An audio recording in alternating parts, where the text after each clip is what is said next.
Hello friends, আসসালামু আলাইকুম। আবারও একটা ভিডিও নিয়ে আসলাম। আজকের ভিডিওটা আমার খুব শখের ভিডিও।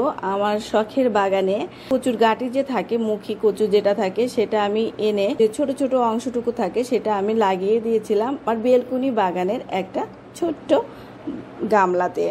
সেখানে দেখতে পাচ্ছেন অনেকগুলো কচু হয়েছে। এখন আমি সেই কচুগুলো কেটে নিচ্ছি। মানে বুঝতে পারছেন, শখ করে লাগিয়েছিলাম, সেখান থেকে খাওয়ার উপযোগী এক মুঠ কচু শাক আমি পেয়েছি। চলে যাই এই কচু শাকগুলো দিয়ে আমি কি রান্না করতে পারি। সেই কচুগুলো আমি দেখতে পাচ্ছেন এইভাবে কেটে নিয়েছি। পরে এখানে আমি কাঁচামরিচ দিয়ে দিচ্ছি 3-4টা। কাঁচামরিচটা দেওয়ার পর ঢাকনাটা বন্ধ করে দেওয়ার পরে নেড়ে চেড়ে দিচ্ছি। রকমের পানি দিইনি, কচুর সাথে যে পানিটা আছে সেই পানিতেই কিন্তু সিদ্ধ হয়ে গেছে।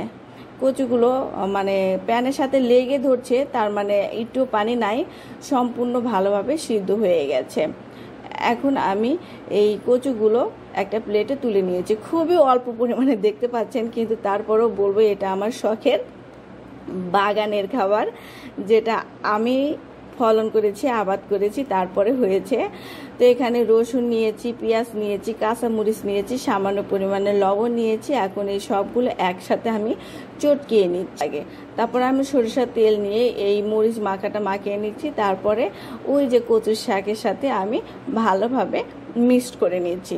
দেখতেই পাচ্ছেন কিভাবে মিক্সড করে নিচ্ছি। একটু গেলো ভাবে করে নিলে পারে ভর্তাটাও কিন্তু টেস্ট হয়, যদিও অল্প পরিমাণে, তারপরও আমার বাগানের, সেজন্য এটা আমার কাছে একটা অমৃত খাবারের মতো।